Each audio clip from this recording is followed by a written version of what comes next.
Hello, everyone. Welcome to episode 32 of the J Situation podcast. I'm recording this on September 22nd, 2020. How are you folks doing? Man, this is a crazy week, and it's nonstop work. It's only Tuesday night. Oh man. So you know it's going to be a doozy when it's Tuesday and you're freaking out. It's okay. We're going to get through it. We're going to keep pushing forward. It's what we do. Those of you who have listened before, welcome back. And I hope your ammo supplies are healthy.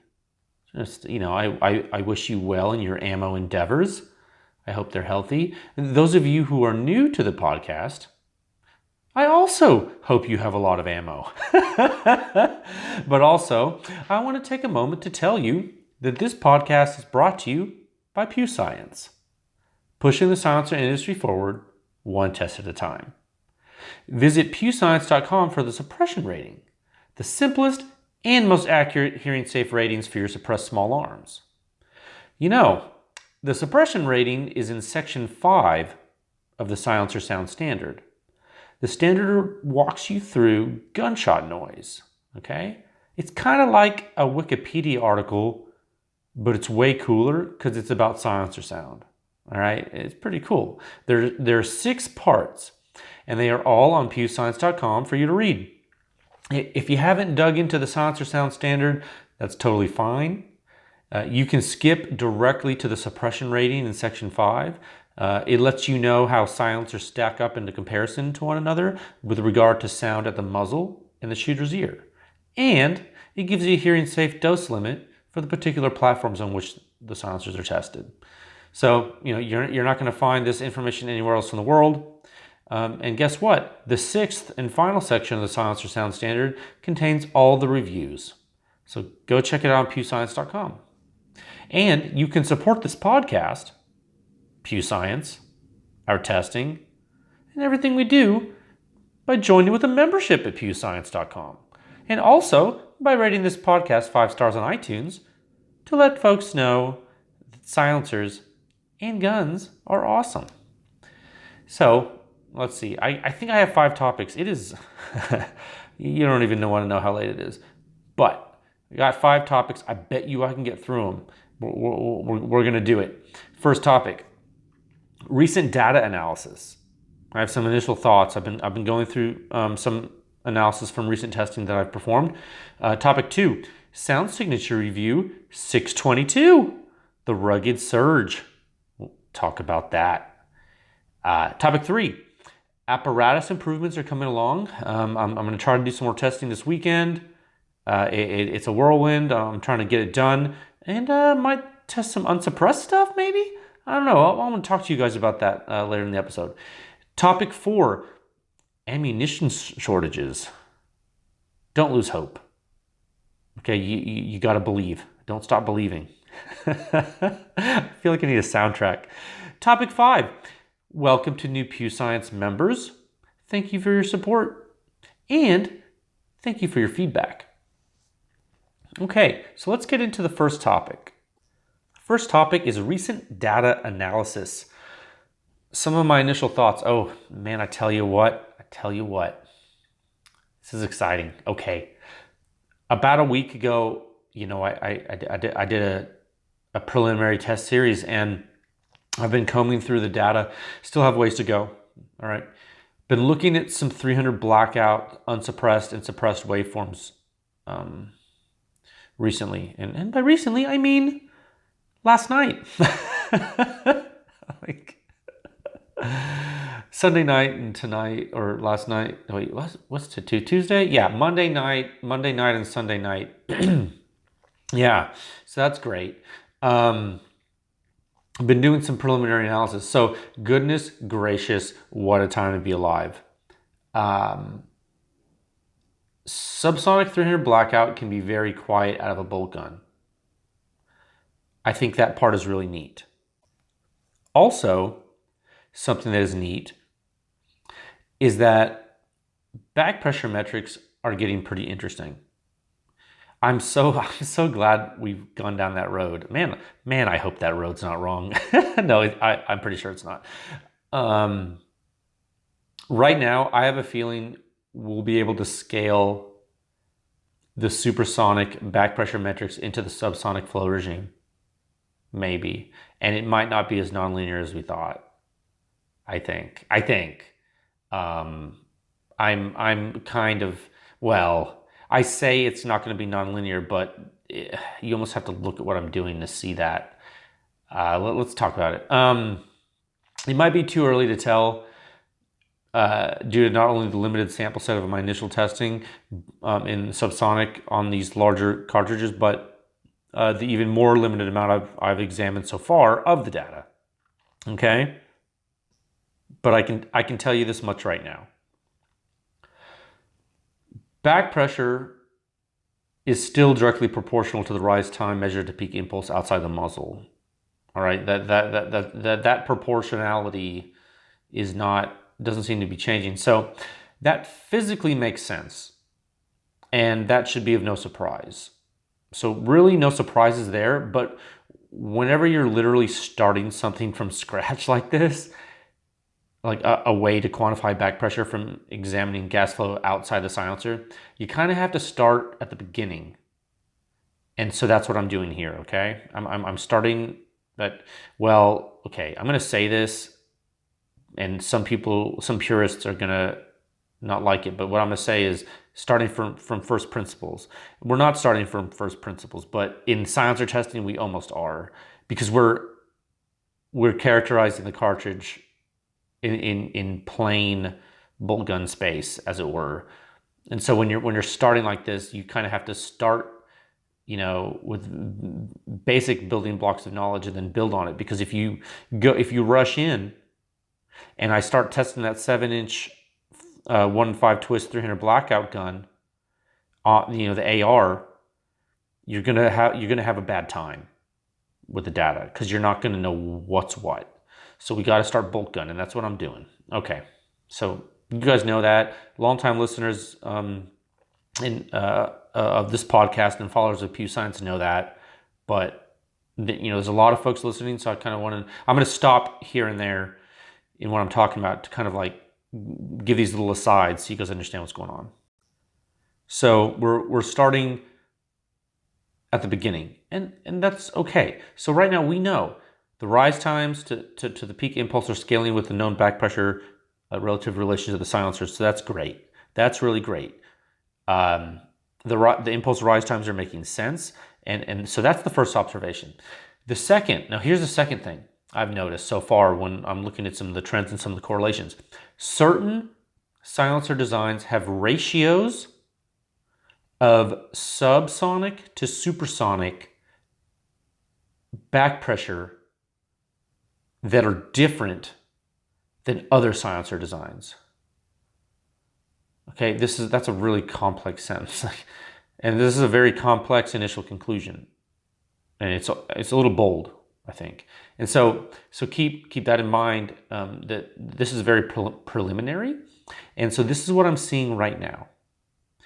Different size silencers of the same design seem to have ratios of subsonic to supersonic performance that are somewhat similar. Okay, so in other words, when the baffles in the geometry of the silencers, like their flow geometry, or rather their flow technology, whatever you want to call it, when that's similar, the flow differences in the supersonic and subsonic regimes seem to be related by a constant. Or at least the performance ratios are similar for those silencers. Okay? Like it seems to scale.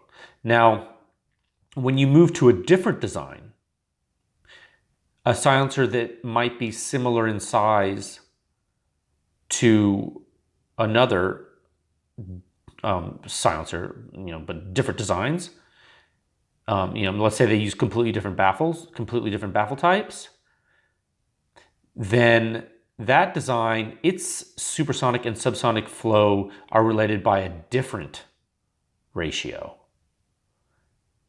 You feel me? So it seems that the flow parameters have different scaling depending on designs. Okay? So, stay with me. Okay, so what does that mean? So that means that our initial hypothesis, our initial thoughts that some silencers might be better optimized for subsonic flow versus supersonic flow, or vice versa, whatever, it might be correct. Okay? Keep in mind, this is not based on suppression rating yet. I haven't done all the suppression calculations yet. I'm just looking at flow parameters right now. And so there's more to look at. But as we understand flow through the silencers, we can understand back pressure and we can understand suppression potential. The suppression rating comes in when we excite the human ear with the parameters. Okay? For a weapon, forget about the ear right now. For a weapon, the other information is important. Okay? So if we have to work backward, we will. Okay, the bottom line is that I'm still crunching numbers and plotting variables. I'm investigating these things. So that's important. Okay, so that's that second thing. So certain silencer designs have ratios of subsonic to supersonic back pressure. Okay, and the designs change that. So that's very interesting. The third major kind of thing I wanted to say is that, you know, the data set is small right now in this regime, but it might be possible, from what I'm seeing so far, I think eventually it's going to be possible to find the best balance for low back pressure, super, and subsonic silencer fairly quickly examining the data. So there might be correlation families. Like, in other words, like we might stack silencers into bins. I've talked about this before, stacking silencers into different bins. Like this is really early stuff I'm talking about right now. Like it's early to say it, but I don't know. So what I'm seeing in the data, and I think the relationships examined in the data might start to really show some interesting stuff. The more data we have, the more correlations come into play. Okay, because we can really start to take a step back, and you just step back from the monitor, and you're like, oh, okay, that looks interesting, and you start to notice patterns. In having both supersonic and subsonic flow regimes through the same silencers, the relationships we develop might have high utility. Okay, because we're really controlling variables here. I mean, this is very strict. You have a bolt gun host. You have one silencer. You've tested supersonic flow through it. You know its relationship to another silencer with supersonic flow. Now you're doing the same subsonic, and you have the other two silencers. You're looking at the same thing. It's really cool. I mean, you'd be surprised how many variables you're really isolating and removing from this. And once you understand what you're looking for in the waveforms, and you integrate the waveforms, and you get that impulse you get the impulse time histories. I mean, this is like super useful for really knowing what you're looking at. So here we're gonna see, but look, there's only so many hours in the day. Pew Science is not full-time, but it is all the time. Okay? Was it like that movie? 60% of the time, every time. Yeah, that's like Pew Science. It works all the time. Okay, no, I'm doing my best, guys. It's like, this is a lot of work. Okay, so for right now, that's all I wanted to say about the data that I've been looking at. I actually wanted to look at some more data tonight, before I recorded this podcast, but I ran out of time. And so I did a lot of this last night. And so I just need more time. It'll come. I'm going to test again this coming weekend to verify some parameters. I hope. We'll talk about some of that later in this episode. Okay. Topic two. Sound Signature Review 622. The Rugged Surge. The good old Rugged Surge. Who hasn't held or shot a Surge? Have you seen a Surge? You guys know what this looks like, right? You've seen a Surge. It is such a popular silencer, and it's been out for a long time. It's been in the wild for quite some time. I mean, years. Remember the old Silencer Co. Spec War 762? Remember that? Like, it was really the old SWR Spec War. Remember that silencer? The Surge is basically a Spec War, but modular. But it's modular. I mean, it's basically a Spec War. Let's be honest. Like, who are we trying to fool here? But hey, we're not trying to fool anybody. It's modular, and you know what? It has one of the best mounting systems you're ever going to get. If you want one of those latch retention thing, the secondary retention, I tell you what, the rugged mount is the bee's knees, man. I love it. So I guess maybe you call it a Spec War 2 if you really wanted to. Look, whatever you want to call it, it's quiet and it's heavy and it's tough. And long, or not as long if you take off the two baffles at the front, because it has it's called the Adapt module, Rugged's name for their modular pieces of the silencer. So you unscrew it, you remove two baffles off of it. It's a versatile silencer. I own a Surge. I bought it several years ago, and I used it in its full or its long configuration on a bolt gun for a while, and sometimes I still do. It's quiet. It's quiet enough that you can do that. You can it's basically the type of rifle silencer you can put on a bolt gun and shoot, and your ears are going to be okay for quite a bit. Like, it's not something like, when you put it on, you shoot, you're like, okay, I'm shooting my Surge, like it's my 20-inch 308 bolt gun. I'm going to be good. That's kind of a very qualitative conclusion that I can give you, a qualitative statement I can give you. But see, this is backed up by Pew Science data. So that's why I can speak like this and have it be meaningful. But I want to give you some context to what the suppression rating is. Okay, and we'll talk about the numbers in a little bit here. But I want to tell you, a Rugged Surge is the type of centerfire rifle silencer in its full configuration that you can put on a 308 bolt gun. And that's what you should expect from a silencer that's trying to make stuff quiet. Okay? That's the type of range we're talking about. So you won't have to worry about hearing protection unless you're just, you're out shooting all day long. In its short configuration, when you take off that front section, I would put it on a 16-inch AR-308. I used to do that, because it was shorter and because I was trying to save some weight. It was still heavy, but, not as heavy as it was in a long configuration. You know what I'm saying? Still high back pressure, though. Still high back pressure, but not nearly as much back pressure as the long configuration of the thing.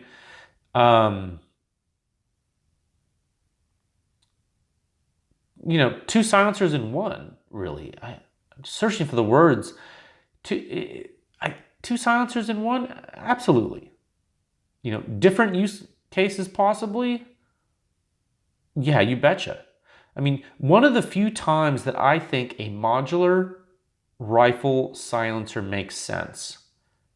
The Surge is actually two different usable lengths. It really is. It's not like the Radiant. That's basically, it's a full-size silencer or a mid-size silencer with a little K size that doesn't do much because it has two baffles. Like, it's not the Radiant. The Surge, the Surge is a functional silencer in both long and short configurations, in my opinion. Okay, that's what I think. So let's look at some of the quantitative parameters now. Let's look at some of the numbers. Okay, so first up is the suppression rating. You'll see that the overall rating is 42.9. That's pretty high for a supersonic 308 bolt gun, guys. Okay, at the ear, you're looking at 42.7. 42.7 at the ear. At the muzzle, 27.3.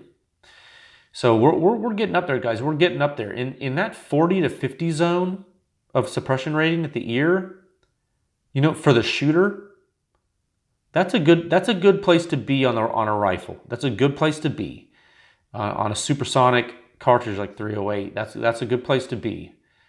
You want to chase that 50 zone. Okay, that's really what you want to chase. I think in the data that I've seen so far, the Surge is hitting 42.7 at the ear. You know, that's into that zone. It's into that 40 to 50 zone. Remember though, the CGS Helios hit 44.3 at the ear. Isn't that crazy? I keep going back to the Helios and talking about it. I don't understand. The Helios with its solid end cap is quieter at the ear than the Rugged Surge. You heard it here first, guys. Well, you saw it on pewscience.com first, but now you're hearing me say it first. Is that not insane? It's insane. I mean, is it a lot quieter? No. It's not super crazy quieter at the ear. It's not a miracle thing. But it is shorter than the Surge. Okay, a lot shorter. But yeah, the Helios is quieter measurably, and I think noticeably. That's crazy, but that's okay. That's what happens when you use the suppression rating. We're not just talking about peak decibel numbers, but let's look at some numbers really quick here, for completeness. 1 meter left of the muzzle, you're hitting 146.3 decibel average with the Surge in the one configuration. Let's see. Let me scroll in there. I have the review up. Yeah, 146.3 average peak sound pressure at the muzzle with the Rugged Surge, and it's long configuration. Okay, at the ear, it's quieter than that. Your Pew Science members you already know. Everyone knows that the suppression rating of this silencer is quieter at the ear in this gun. You saw that, but if you want to see more detailed data about that, Pew Science members can see the detailed at-ear waveform data on pewscience.com in the member reviews. Okay, the impulse at the muzzle hits 126.7 decibel milliseconds. That's average peak. Both the peak pressure and impulse are actually higher than the Helios. Yet the Helios is quieter. It's still happening, guys. Look, the peaks don't always tell the whole story. Remember, you just can't look at just the peak. I really hope you guys are realizing that now. When you look at these waveforms and you see them, you're like, dang, like, there's a lot of peaks on those waveforms. And I'm like, yeah, guys, there totally is a lot of peaks. So we look at much more than the peaks. Okay? That's really important, and you got to know that the peaks don't always tell the whole story. You got to look at the entire waveform and the way the waves interact with the human ear. That's what the suppression rating looks at. So I'm giving you the peak sound readings, but look, they're not the end all be all. And if you shoot a Surge and you shoot a Helios, the Helios is going to be a little quieter, and you will notice it. Okay? Like, I'm here to tell you that.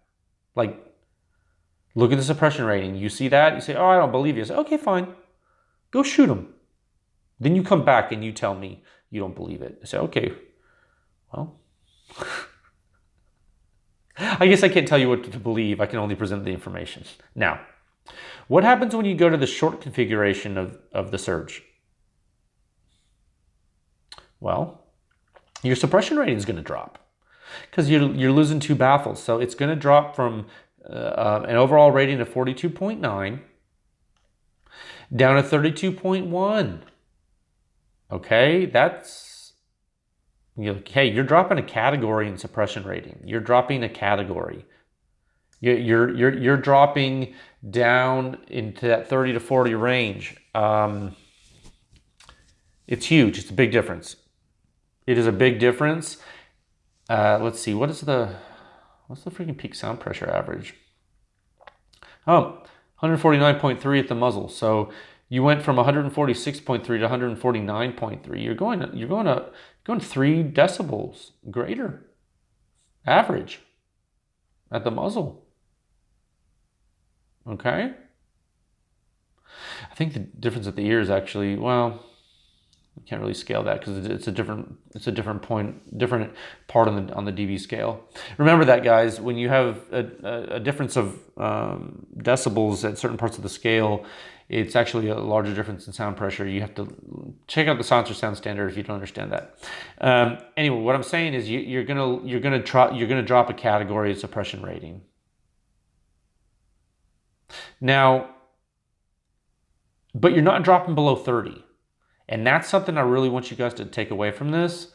You're not dropping below a suppression rating of 30, which is good. That's good. Once you're below 30, that's where things get pretty hairy for Supersonic 308. You don't want to be dipping much below 30 for shooting comfort. So, anytime you're below 30, it's not only for Supersonic 308.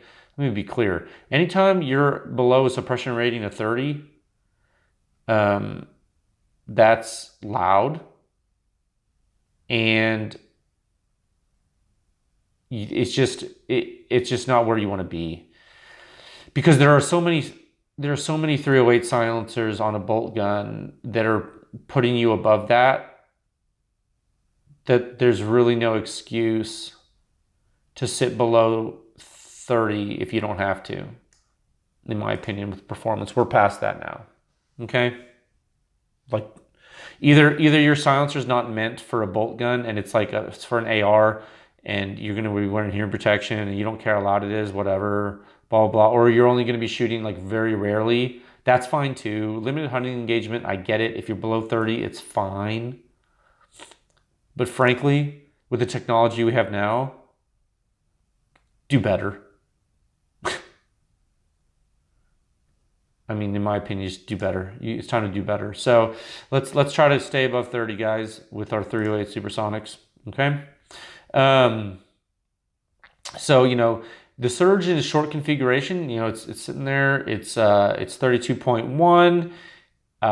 It's still keeping you into the hunting silencer sound territory in short configuration. It's still good. It's not super quiet in its short configuration, but it's not super loud. So it's that typical hunting silencer capability you've seen so far. Remember that 30 to 40 range for the hunting silencers. What do you got? I'm scrolling down on this graph here.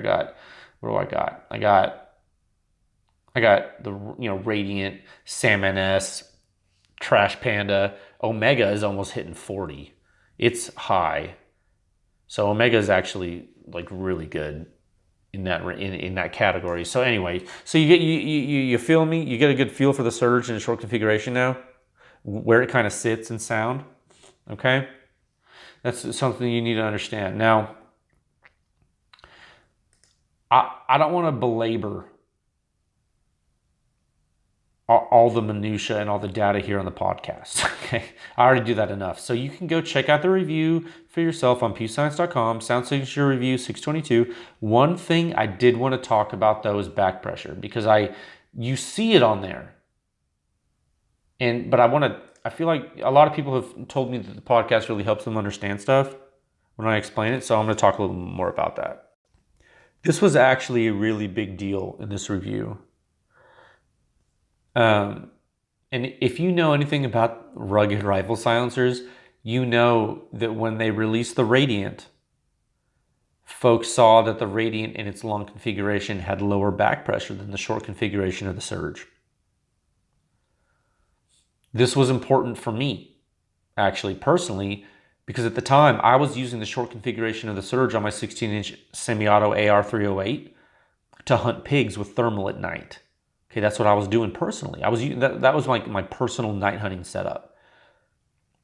I had tuned the gun with an adjustable gas block, and I was also lugging around the weight of the Surge. Okay, so I bought the Radiant to lighten the gun, use the same mount, and know that it was probably of comparable sound signature because of the size.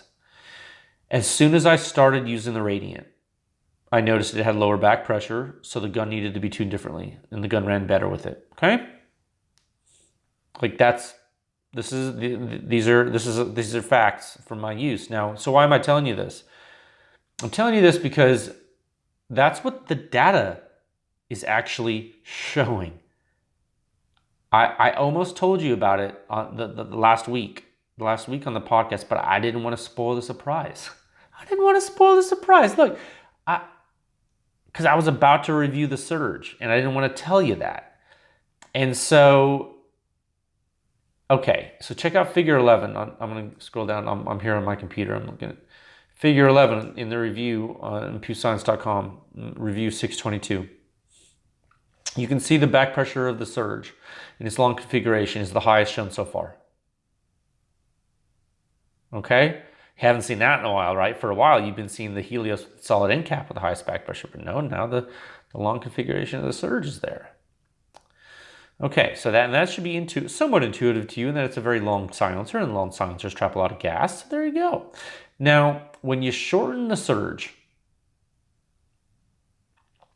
the back pressure is a little less than 70% of that in the long configuration. You see 0.69 on the short version of the surge there. But check out the radiant. Look at the radiant in this long configuration. The radiant's at 0.54, 54%. So there you go. Noticeable difference in back pressure between the radiant and the short surge. Okay? The short version of the surge, 69% of the long configuration of the surge. The radiant, 54%.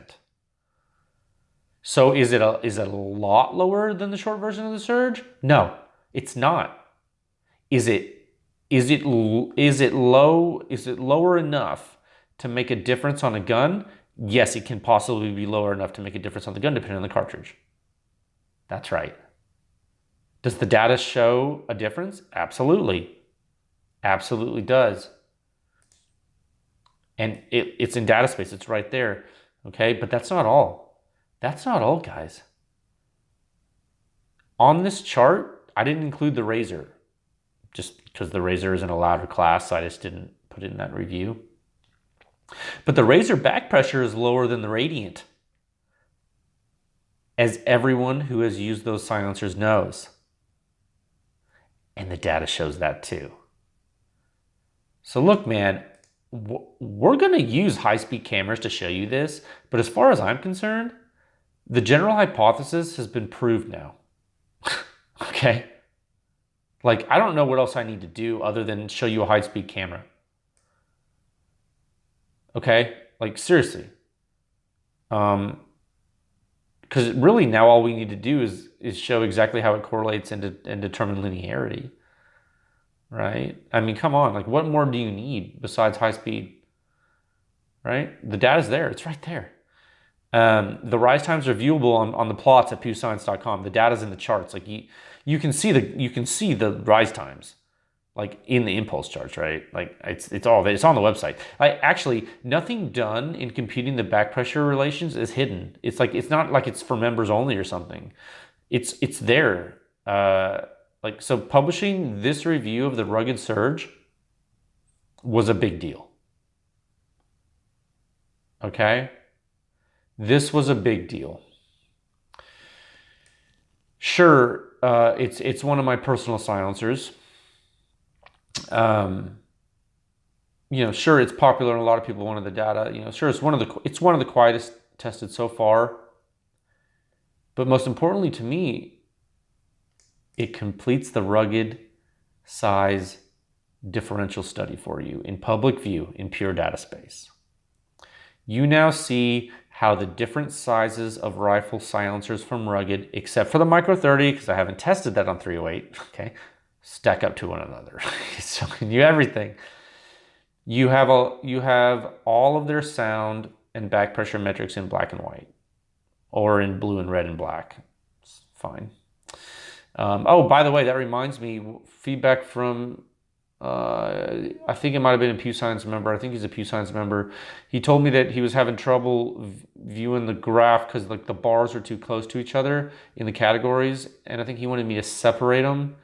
I'm going to do that. That's a really good readability comment. I can easily do that in my software. So I'm going to go ahead and make a note of that. But thank you, sir, if you're listening. Your comment is appreciated. I believe I answered you. I don't remember. But that's the type of feedback I'm looking for, and thank you for that. So I'm going to adjust the back pressure graph for the next review. Or I might even change this one too. I don't know. But look, back to what I was saying. You should know now completely what to expect from the Rugged rifle silencers. And now you should know what to expect completely from all these silencers shown on pewscience.com. I mean, you have the sound and the back pressure now. I mean, that's performance, okay? And you can read about weight. You know how much things weigh. That's not hard for you to quantify. Okay. Do you have the numbers for 556 yet? No, you don't. Will you? Yes, absolutely. Do you need them yet? Do you need those 556 numbers? I mean, maybe.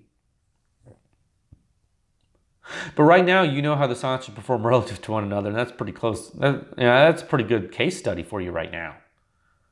For these, okay? Because they're all different sizes, and they all have different configurations. Sure, they use roughly the same types of baffles, these rugged ones, other than the radiant in its front section, but they're all different silencers. This is a good case study. I'll publish a dedicated rugged rifle silencer case study article eventually to show you folks all that stuff. Okay, the rugged silencers were very helpful for me for Pew Science when I was writing the silencer sound standard. This was helpful because the performance of these silencers seems to be consistent. Very consistent, and I use them to understand certain parameters of supersonic flow, and it did help. If you haven't checked out the review, the Surge review on pewscience.com, go check it out. It's a durable silencer. What else do I want to say? You can't break it unless you don't mount it correctly or something. You can use it as a weapon and hit someone with it if you want. It can be long or a little shorter. All in all, it's a good silencer. I mean, would I recommend it as a first rifle silencer? Maybe. If the weight wasn't a big deal, yeah, maybe. You can do a lot with it, and you're never going to break it. Is it a bit out of date? I mean, maybe a little bit. But then again, so are a lot of the silencer designs, in my opinion. A lot of the ones you've seen are out of date, I think, in my opinion. But all in all, I think it's a good silencer. I don't know of anyone who disagrees with the fact that the Rugged Surge is a good silencer.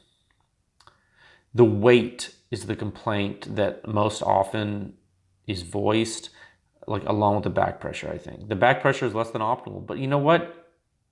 You also need to think about how quiet you want to be. There are no free lunches, guys. There are no free lunches here. Okay? When you go to that chart, you say, oh, well, Jay, the Helios is quieter than the Surge.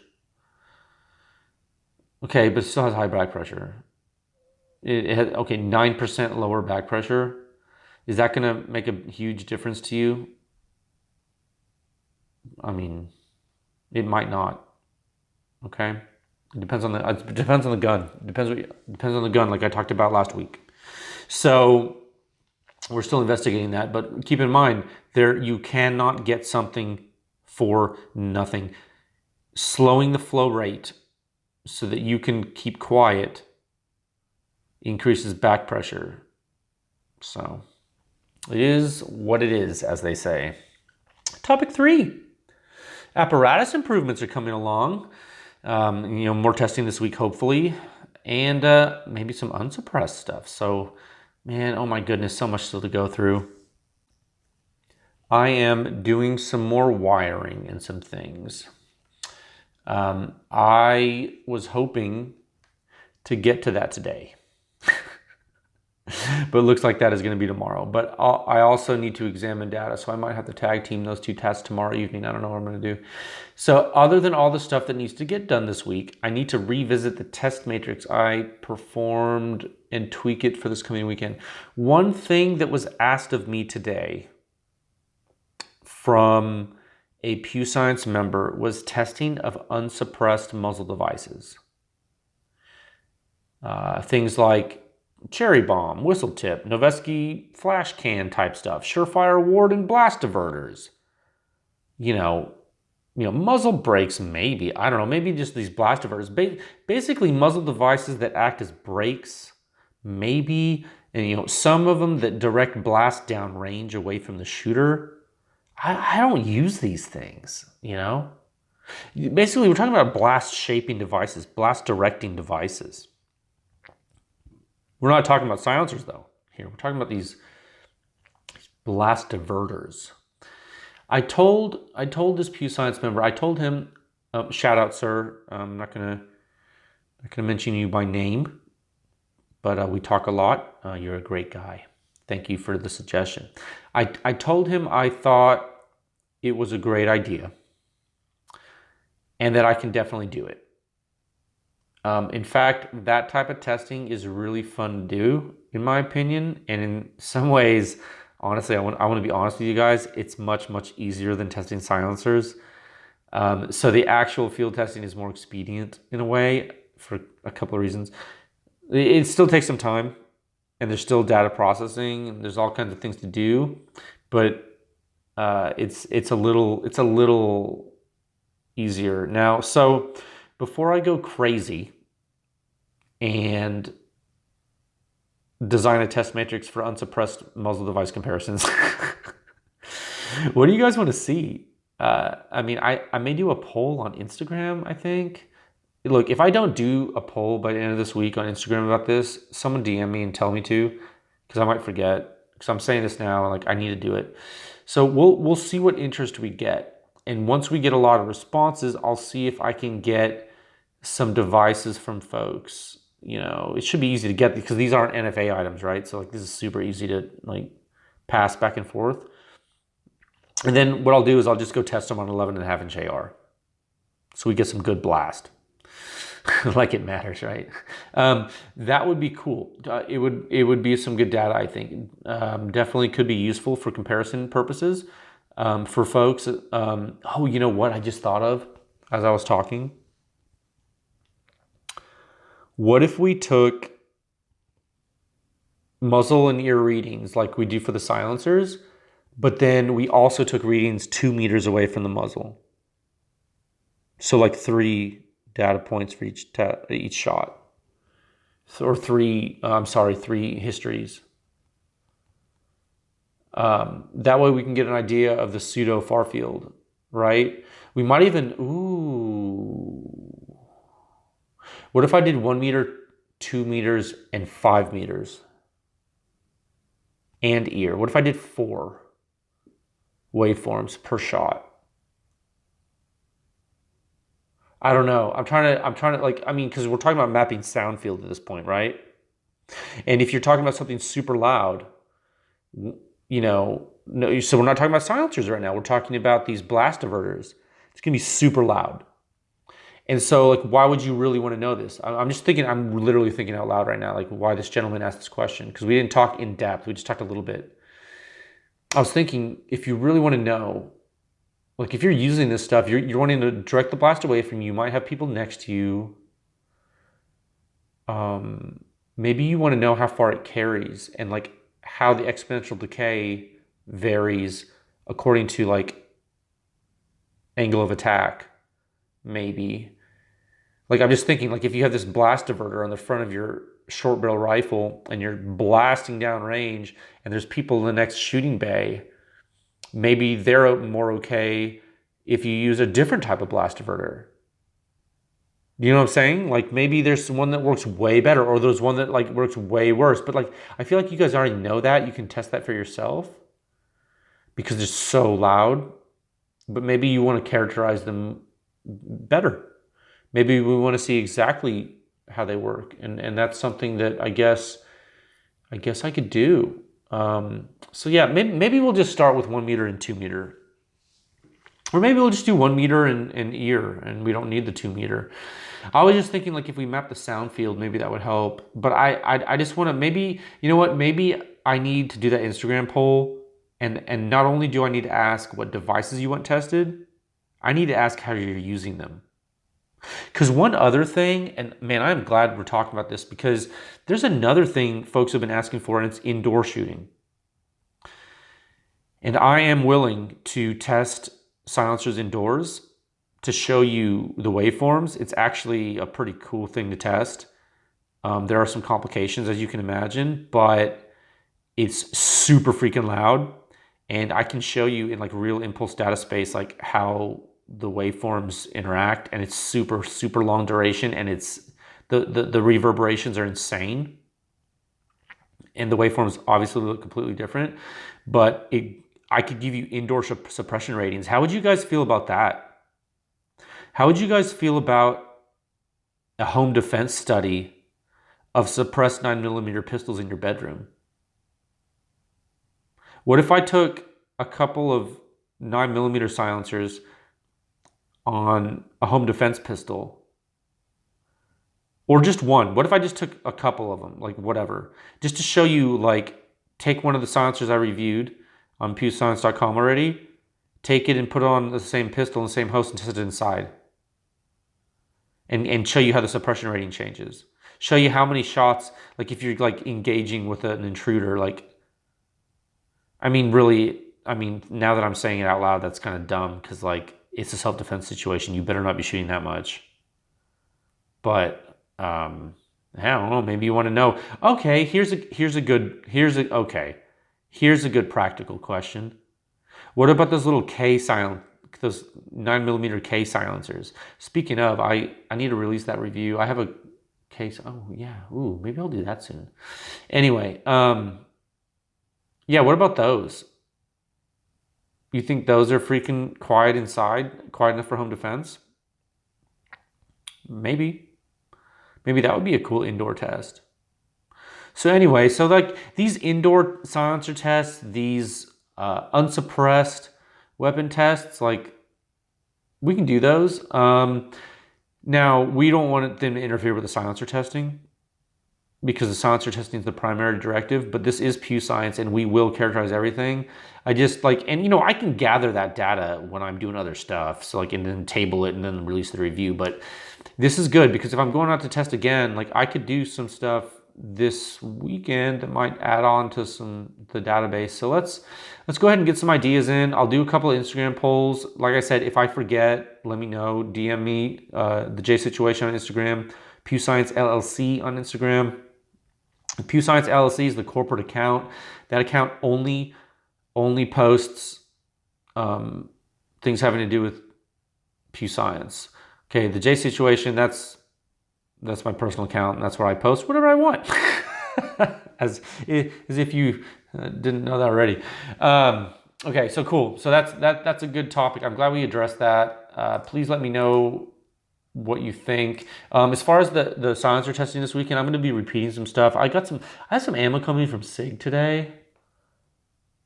I wanted to try out and compare. I hope that ammo might get here. I got some Supersonic 300 Blackout from SIG.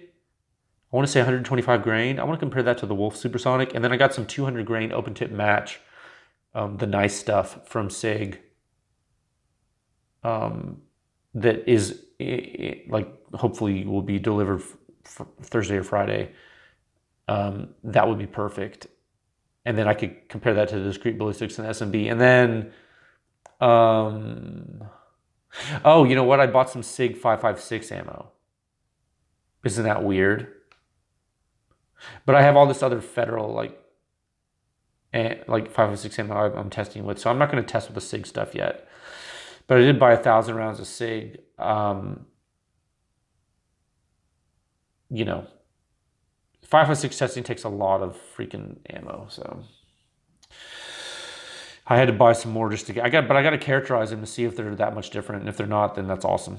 Okay, it's not going to matter that much, probably. But someone told me the SIG ammo is loaded hotter, so we'll figure that out. We're going to test it. So you know that's the thing. If I test the the ammo unsuppressed, like in pressure and impulse space, and like the curves overlay on each other, then like they're the same. In a lot of ways. Now, there are some differences here and there that we have to be very careful of with ammunition, but a lot of the stuff is really similar. So that's actually a blessing. Hopefully, like I don't want to deviate in ammunition types from test to test, but I'm telling you, if we had to in an emergency test situation, we could. Okay, but of course you would know. It would all be listed on pewscience.com in the reviews.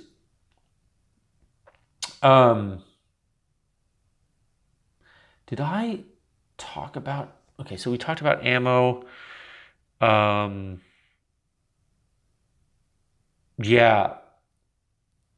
You know what? I don't even remember if I'm on topic 4 yet, ammunition shortages. My train of thought has left the station.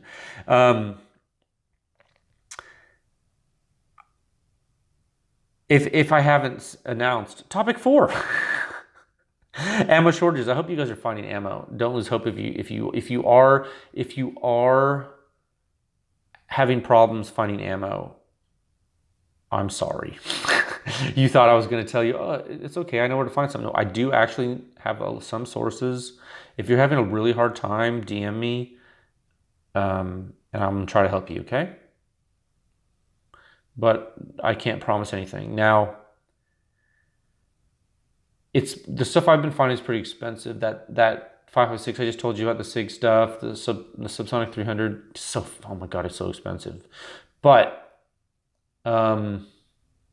you know what I will say? The ammo investigation for 300 Blackout in general is pretty expensive so far. It sucks. But so far, Pew Science members, thank you for the support. Could not be doing this without you guys. Thank you. We are burning through a lot of rounds, so we're trying to do it right. When it comes to ammo, when the ammo gets in stock, when it comes in stock, I don't care if you have distributor accounts or whatever you have. You're basically going to have to rush to get it because it's gone fairly quickly. What I think is this panic right now and COVID plus some other factors. I think it's all adding up, and I think it is what it is. I think everyone should still try to remain calm, and I think you should only purchase what you need. But look, if you see some, you almost also might want to grab it. It's hard for me to say, only purchase what you need, huh? Because you might need a lot, like me. So you might be, you know what I'm saying? Because I can't sit here and I'm going to test, and all of a sudden, oh, I don't have any ammo for like a month or 4 months or whatever it is. You know what I mean? It's like I have to get enough supply, and so that's what I've done. I guess what I'm trying to say, Pew Science is going through exactly what you guys are going through. Those of you who shoot a lot. And so look, we're not at the level yet where we snap our fingers and ammo appears. Okay, Pew Science is not there. Maybe somewhere down the line eventually we'll be there. Wouldn't that be great? If we were like, oh, we have ammo coming out of our butts. Like, yay. Well, maybe not our butts. That would hurt. Look, somewhere down the line, maybe we'll get there. We're not there right now. So I do understand. I understand your struggle of finding ammunition. And I think a lot of people are in the same boat, guys. I really do. So know that you're not alone. And let's all try to help each other out where we can, okay?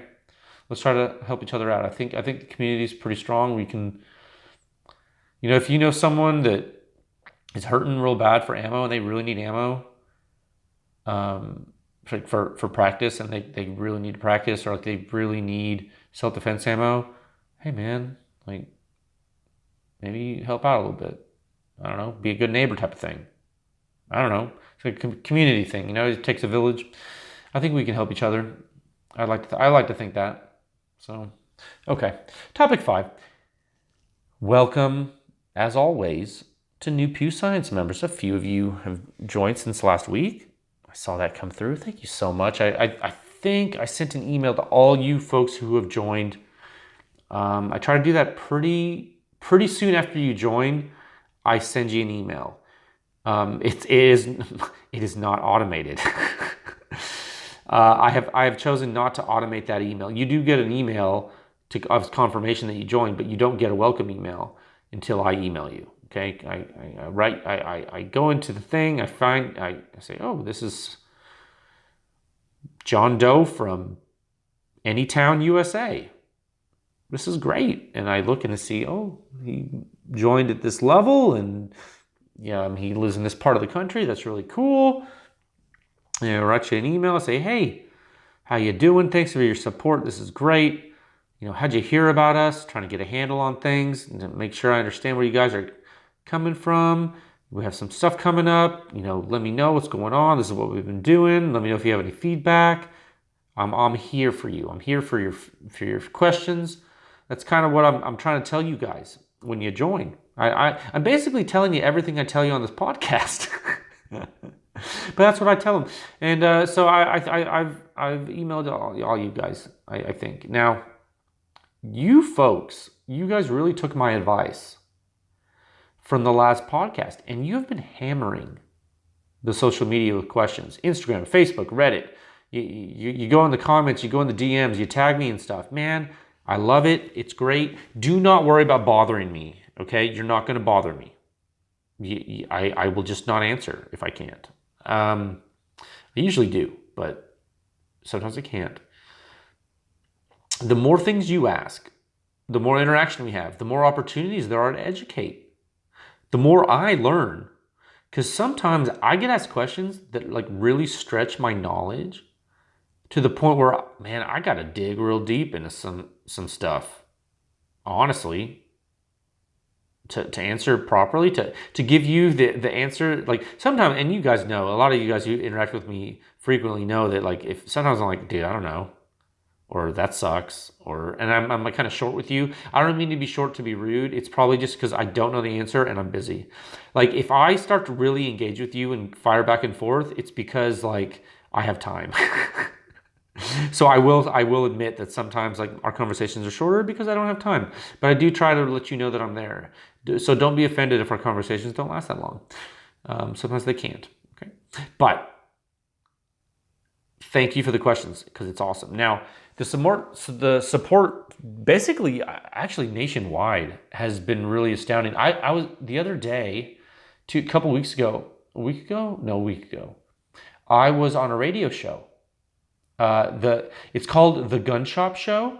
It's on YouTube and also radio and television. It's put on by these folks. This gun shop. It's called Liberty Tree Guns, up in Missouri. They're a gun dealer up there. They just started selling silencers, I think. Man, they had me on. They invited me to come on the podcast. One of their guys knew about Pew Science, and I guess he told them about Pew Science, and they looked into it, and they're like, dude, let's have Jay on the show. I was like, all right. So they emailed me and they invited me, and so it was a really fun thing to do. And I forgot to talk about it last podcast, I think, because it happened before that last podcast, and I forgot to tell you guys about it. So it's Liberty Tree Guns up in Missouri, and the show is The Gun Shop Show. I think they recently started it. They haven't done that many episodes yet, but they're on their way. I think maybe something like this podcast, as far as length. Maybe they have. I don't know. Maybe it's less than 30 episodes, but they're pretty cool. It was fun. They brought me on as a silencer person, and to talk about silencers and educate their customer base who might not know a lot about silencers in general. And we talked about some myths, some basics, hearing damage, things like that. It was a good time. I wasn't on there for a super long time, but I did have a chance to interact with those guys after the call or after the show rather, for like quite some time, like kind of offline, and that was really fun just to getting to know them a little bit. So it was really cool to be able to speak with a gun dealer, the silencer dealer that was new to silencers somewhat, and to talk to them about Pew Science and like what I'm doing. And like they're across the country from me, and like I don't even know them, and they just heard about it. And so we were talking. I mean, it was really cool. It was really cool to educate them, and I really enjoyed going on their show. I would love to do that more. Like I'd love to interact with people. I can't wait to start having guests again on this podcast. I think we used Vimeo on theirs, and this one is I think it was Vimeo. So I feel like I could do that. I was talking with Kyler from the Stubby Tech guy. Kyler from Performance Driven Defense, right? That's his name. Shout out to Kyler, supporter of Pew Science. I was talking with him. I was telling him I want to do a podcast with him. I think that would be cool, and maybe we could do it on Vimeo. I need to get that set up. Then start doing some podcasts with some people. I want to do one with him. I want to do one with Riley from HK. I want to do one with Joseph from, Silencer Student Guy. Joseph, shout out to Joseph. I want to do one with him. I want to do one with, Jimmy Bell used to work at Silencer Code, reached out to me. He wanted to be on the podcast again. So there's a lot of people that I want to do episodes with. I think you guys would get a kick out of that. That might be even better. You've been listening to me talk for like hours on end. And so that might be actually pretty cool. Yeah, we might have to start doing that. So I just wanted to let you know, like, overall the community has been great. I'm actually surprised we've been keeping up as well as we have with this through all this COVID crap, and it's been going pretty well. So I'm really excited about it. So far, people far and wide seem to be enjoying the information. So stay tuned for more. Check out the website. Tell your friends. Tell your wife. Tell your kids. Pew Science is for the people, by the people. Okay? Don't ever forget that. This is grassroots. Stay safe out there. All right? I'll talk to you folks again soon.